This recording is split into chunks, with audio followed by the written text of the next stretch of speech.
Come, let us explore the Buddha's ancient method of mindfulness with breathing, or anapanasati, arguably the cornerstone of his teachings. This is Lama Jigme Gyatso of the Buddha Joy Meditation School. Welcome to Meditate Like a Jedi. The recommended reading after this class is the blog entry entitled, yes, the blog is not entitled, it does not treat the waitstaff poorly, but the title of the blog post is Class Etiquette. And I'm sure if most people don't need this, but certain boneheads do. So the quickest way to find this blog post is to go to the downloads page, whose link can be found in the description area below the video.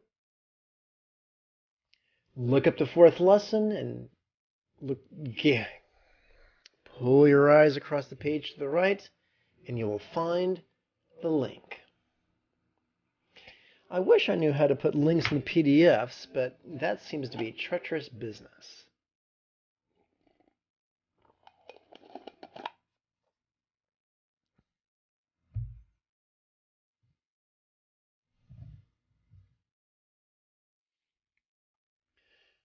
So we read at the top of the page the translation of Anapanasati, which is translated by some as mindfulness with breathing. Many fundamentalists would say, no, it's mindfulness of breathing. What's the distinction? Glad you asked. Dun, dun, dun. There is a popular but errant myth that the Buddha taught us to concentrate upon our breath single-pointedly. But that could not be further from the truth. For as we read in last night's homework, the actual translation of the Anapanasati Sutta, which is also available on the downloads page, that we are merely to coordinate our contemplations with our breathing. That's it. Easy peasy lemon squeezy. So the teachers who helped me the most made the distinction of translating Anapanasati not as mindfulness of breathing, but rather mindfulness with breathing.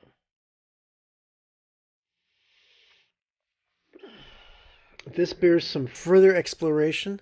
Forgive me if I'm beating a dead horse. That is something a vegan does not like to do. But think of this in terms of the Tao Te Ching, yang and yin. Contrary to popular belief, the Tao Te Ching does not teach us to reconcile yang and yin. It teaches us to recognize yang and yin and always choose yin. Always choose matriarchy over patriarchy. Always choose acquiescence over aggression. Always choose flexibility over rigidity. Always choose passiveness over activeness. So concentration is of patriarchy. It is not of matriarchy. Mindfulness is not concentration. Mindfulness is of matriarchy. It is of yin. It is the quick path to great bliss. But do not take my word for it. Put it to the test by applying the techniques we shall explore tonight, every morning and every evening, for 7 consecutive days.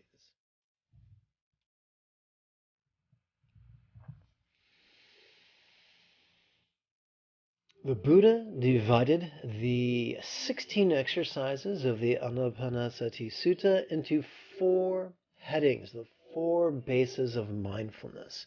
We shall begin with body, or kaya if you prefer Pali. I keep quoting Pali. And the danger is, he knows Pali, he must be telling the truth. No, there are plenty of shedheads who speak many languages, some of which are dead. The reason I keep using Pali here and there, just as a seasoning, is to give you the hint that maybe I'm not making this up. But the real truth is not the grandiosity of my vocabulary, but the effects you generate through consistent, enthusiastic, twice daily practice. We're going to play with 4 different exercises.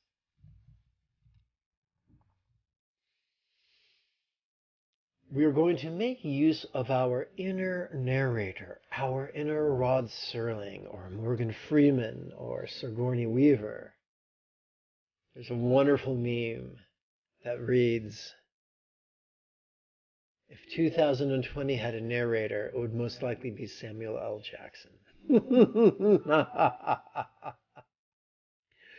We're going to play with a rhetorical question. And remember, the power of a rhetorical question lies not in our efforts to answer it. Au contraire, it lies in our passive and silent and mental recitation of the question in harmony with our breathing. So, once again, we are not concentrating. We're not trying to answer a question. We are simply silently and mentally reciting these 3 words in harmony with our in-breath, and then once again in harmony with our out-breath.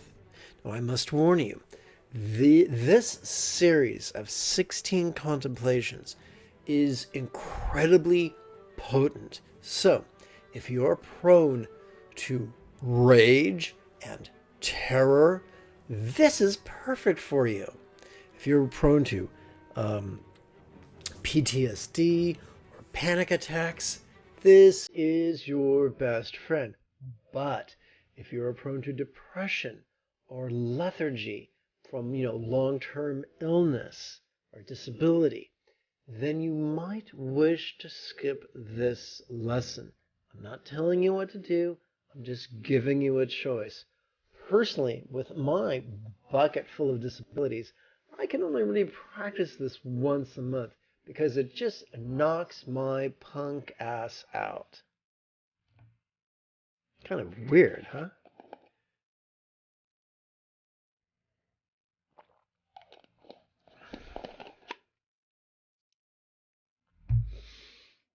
Okay, welcome. We stand upon the threshold of instant mellowness. We're going, just like in a gym, we're going to count in terms of sets and reps. We're going to count our sets upon our left hand. Let's touch the tip of our left thumb to our left little finger and slide it down until it comes to rest upon the lower set of creases. Let us rest both hands, palms up, upon their respective thighs. Let us sit with our head above our shoulders above our tush, our feet flat upon the floor, assuming that you are sitting upon a chair. If you'd like me to make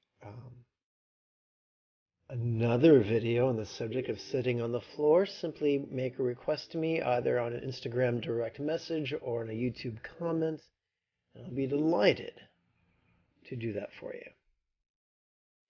On our right hand, we're going to count 4 breaths. First on our lower set of creases of our right little finger, then its middle set of creases, then its higher set of creases, and then its tip. We're going to advance our right thumb during each inhalation. Do not force your breath. Do not choose how fast or slow or deep or shallow to breathe. Allow the medulla oblongata region of your brainstem to make that choice for you. And do not be alarmed if I breathe faster than you. After all, I am doing all this talking. So let's jump right in. How long breath? How long breath?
And we now prepare for the fourth contemplation pertaining to body.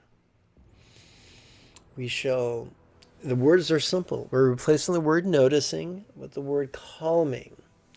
Now, we're not using the word calming here as a verb. We're not trying to calm our form. We're using here the word calming as an adjective. What is our form doing right now? It's calming down all by itself. Having done the 4 repetitions of the last 3 exercises for a total of 12 breaths, it is inevitable that our bodies would calm the fuck down. For those of you playing at home, that's Sanskrit. Let's count upon the 3 sets of creases and tip of our right index finger. Calming form.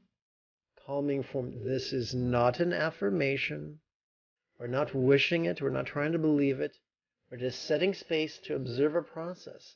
What if our form, our body, was already calming, and the only variable was whether or not we were aware of it? Let's play with that right now.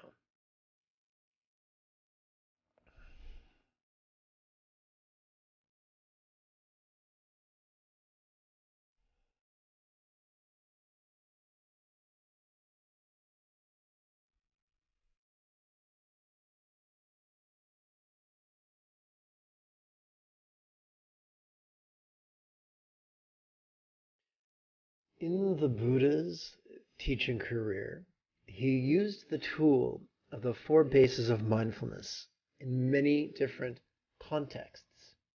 In the context of the 16 meditations of mindfulness,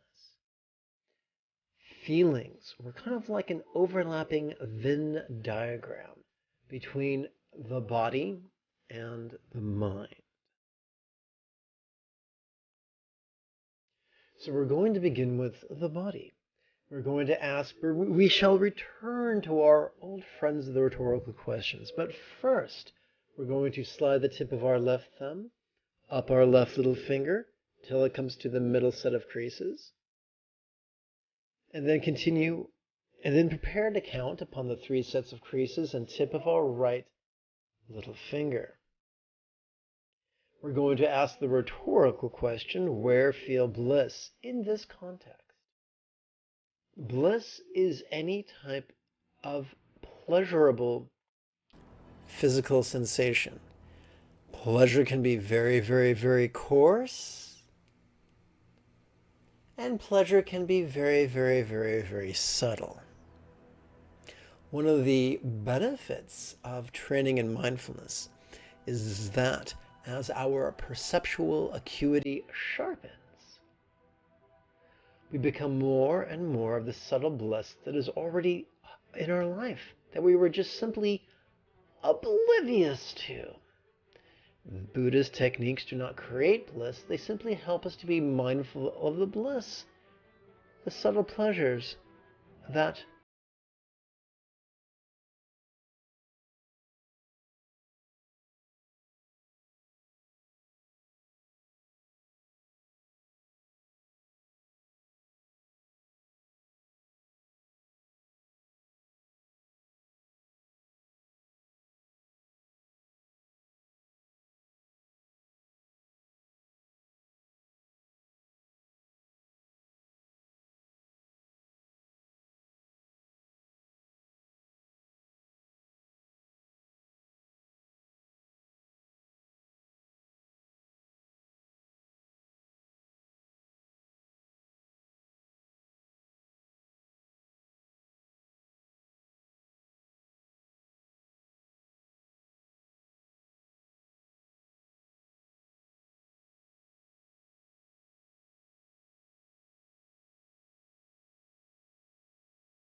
ocean of time between the evolution of the brainstem and when a mere fraction of complex life forms develop the capacity for speech.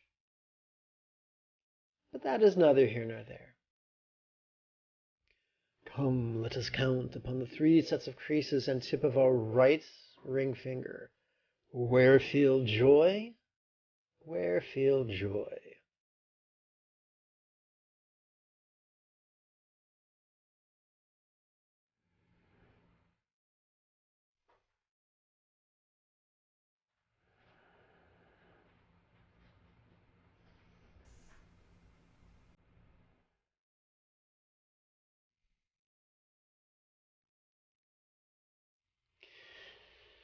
Again, we're going to take a short break from our rhetorical questions. Notice thoughts, notice thoughts. And so in this context, thoughts are things that are coarse in nature. For instance, they could be our emotions or intentions or calculations or recollections or imaginings. All these would qualify as thoughts. Our job is not to shove them away or pull them closer. Our job is not to judge them, or for what we think and what we feel does not define us. What then? What does define us? What we do with what we think and what we feel. Come, let us count upon the 3 sets of creases and tip of our right middle finger. Notice thoughts, notice thoughts.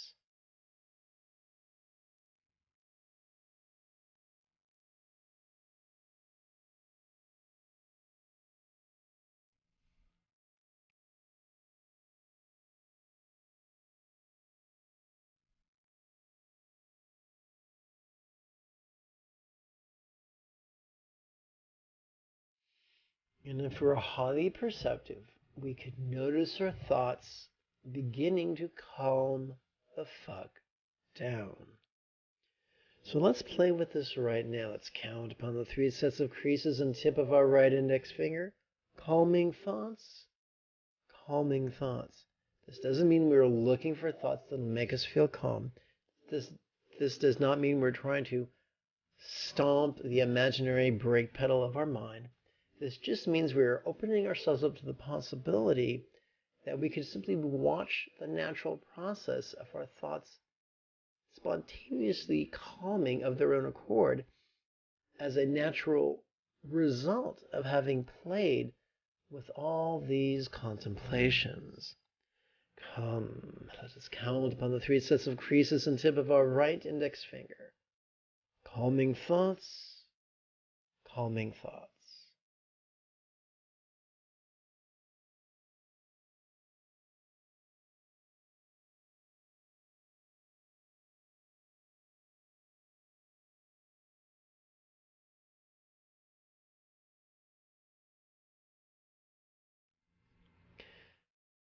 When you download this, you will find that the PDF has been formatted to be read upon your smartphone in the horizontal position, which means you could take this with you while you're taking a brisk walk around your block, in the midst of a panic attack, or in the midst of a PTSD episode. I speak from personal experience. This stuff really helps. Well, we've explored the base of body and the base of feelings, and now we're preparing to enter the base of mind. But first, we're going to advance the tip of our left thumb up our left little finger to its higher set of creases. And let us return our attention to the 3 sets of creases and tip of our right little finger. Notice mind, notice mind. Now, in this context, mind is different than thoughts. If thoughts are like a cloud, then mind is like the beautiful azure sky across which the cloud appears to float. That's beautiful, but vague and kind of worthless. So let me give you something more tangible. We could think of mind as merely perceptions. Perceptions of sensations, or flavors, or scents, or sights, or sounds, or even perceptions of emotions and intentions and thoughts and memories and fantasies, as opposed to the emotions themselves, just the perception of them. For instance, there's a difference between a smartphone and a hand that holds the smartphone. You could think of the smartphone as the emotions and intentions and thoughts and recollections and fantasies, and your hand as the mindfulness that perceives it. Excuse me, there's a sneeze coming.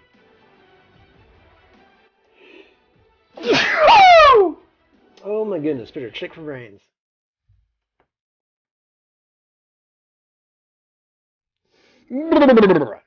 Okay.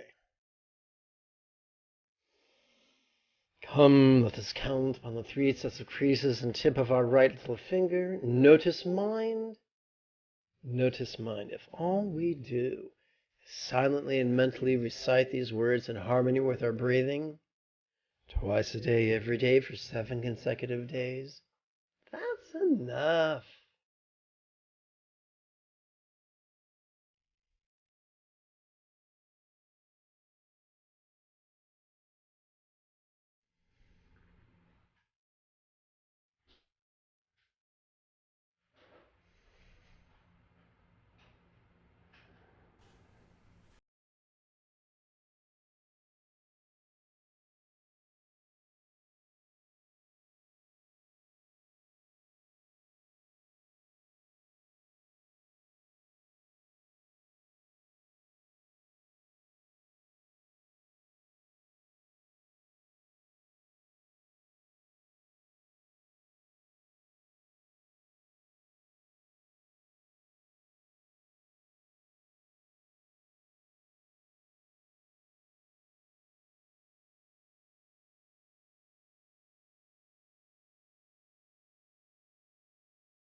Or I should say, we've already set space to observe the calming of the body.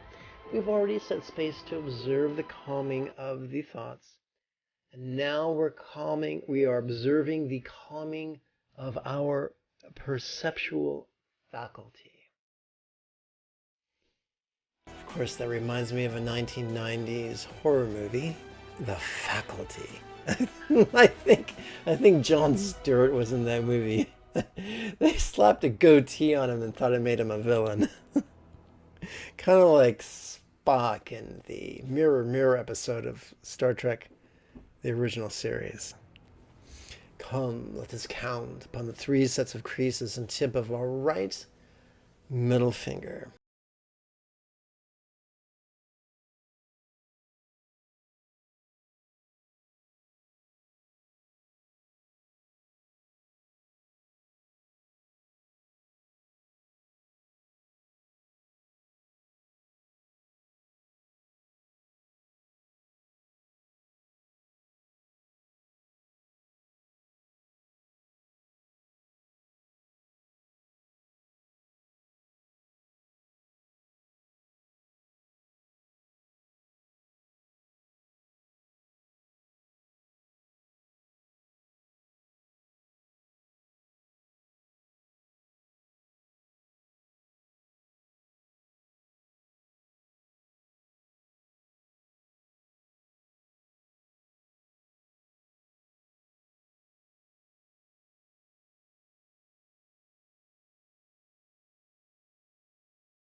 Let us prepare to count upon the 3 sets of creases and tip of our right ring finger.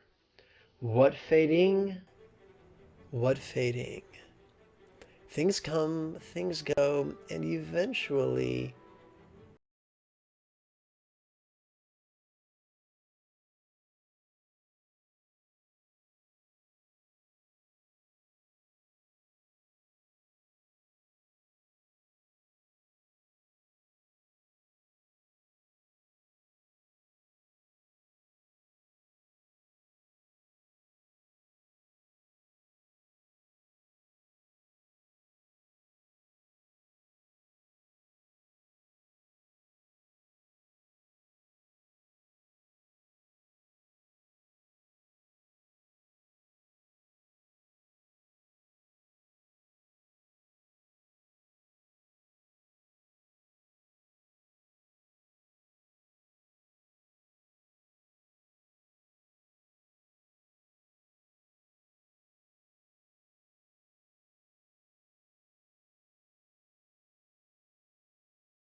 the penny into the bucket.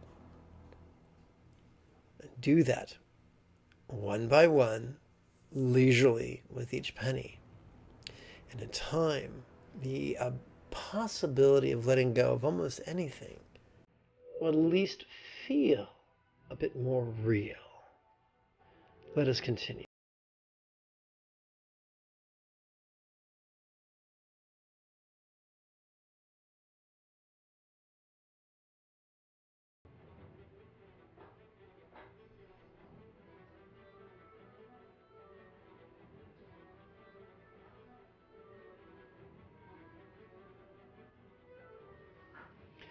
After having performed 16 contemplations, if our brain was a dog, it would be panting. So we're going to give it a rest, not with an additional contemplation, but with a meditation.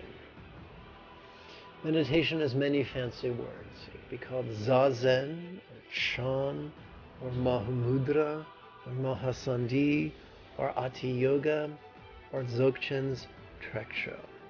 But essentially, it's simply watching the play of mind and then relaxing into its release. And the key is this word right here, this pronoun this, which is deliciously vague. It applies to whatever we experience, whether it is external or internal, real or imagined, pleasurable or painful, glorious or grotesque. Whether it is a sensation, a flavor, a scent, a sight, or a sound, whether it is an emotion, intention, a thought, a memory, or a fantasy. Whatever we notice, we simply recite, notice this, relaxing. We do not try to repress, we do not try to shove away, we do not try to hold on. We do not analyze, we do not label. We just simply play with and notice this, relaxing. Let's slide the tip of our left thumb over the tip of our left little finger until it comes to rest upon the left little finger's higher knuckle. Not its crease, but its knuckle. Notice this, relaxing. We're going to do this for 16 breaths. Come, let us count upon our right little finger.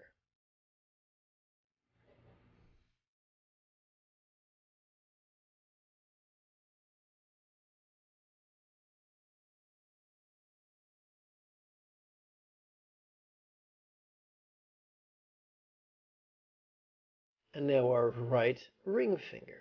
Notice this, relaxing.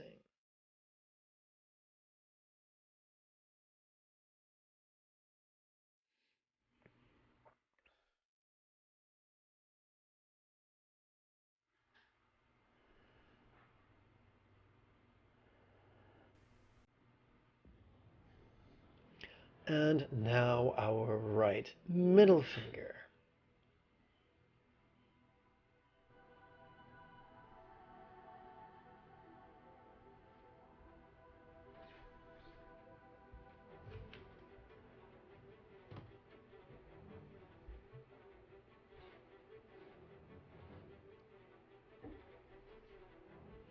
And now our right index finger.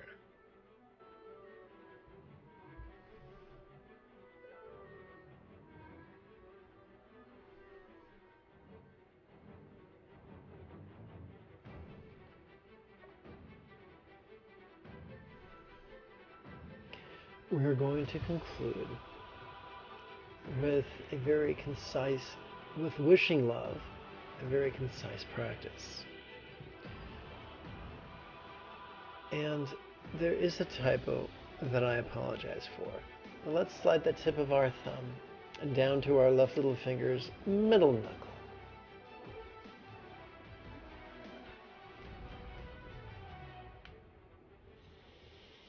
Profound boon for each lot. That's just a concise way of saying very good fortune for each circumstance. Let's count upon the 3 sets of creases and tip of our right index little finger. Sorry about that. Or as I said on Get Smart, sorry about that, Chief.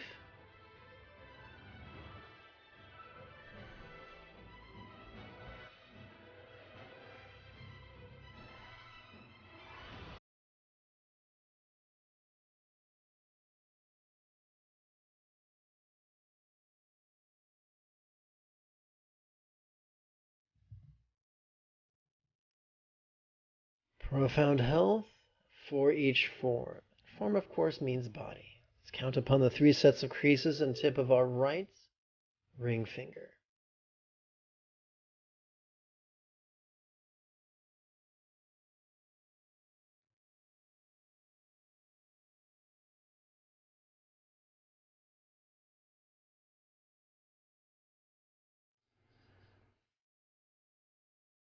Let us now count upon the 3 sets of creases and tip of our right middle finger. Profound peace for each field. Now, this is deliciously cryptic. In this context of the loving kindness practices, feelings refer to our experience of the interpersonal. So, profound peace for each field is just a concise and cryptic way of saying, may each individual experience great peace in all of their social and romantic interactions. Profound peace for each field.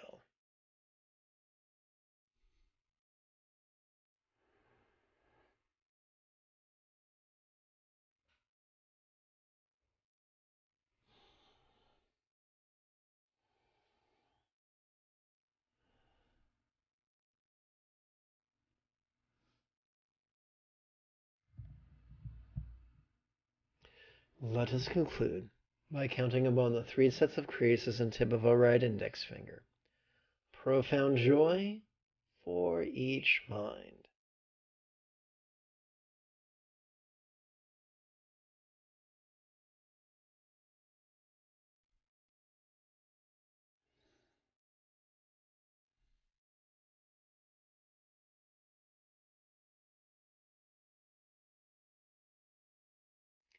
That concludes the meditation portion of tonight's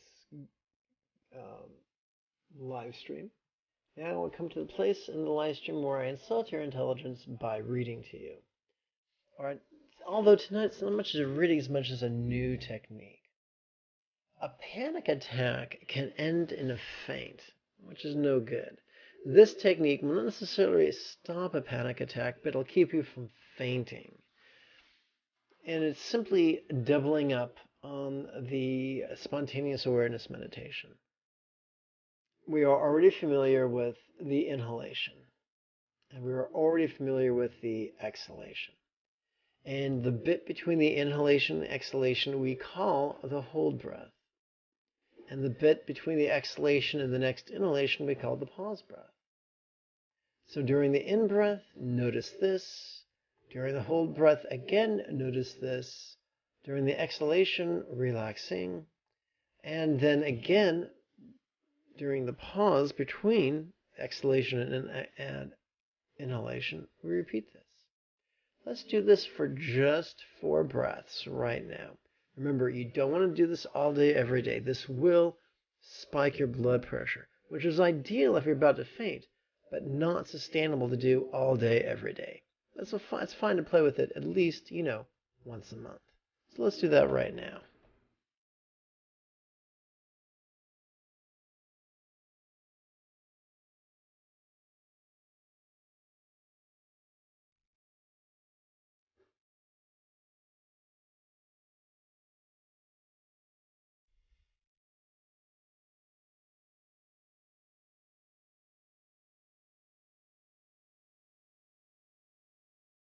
I thought it would be fun to look at one of the memes at the very end. You'll notice here a piece of tantric art with the real or imagined female and male Buddhas sitting in tantric union. This is known in Sanskrit as Karma Mudra, and it's known in Tibet as Yabyum. Let's explore the meaning of the symbolism. Their nudity reminds us of mindfulness's vulnerability. Their bodies, comprised of light, reminds us of non-graspability, the same non-graspability we experience as we relax into each exhalation. Their beauty reminds us of love's energy, the stability with which he sits reminds us of centeredness, and the abandon with which she sports reminds us of spontaneity.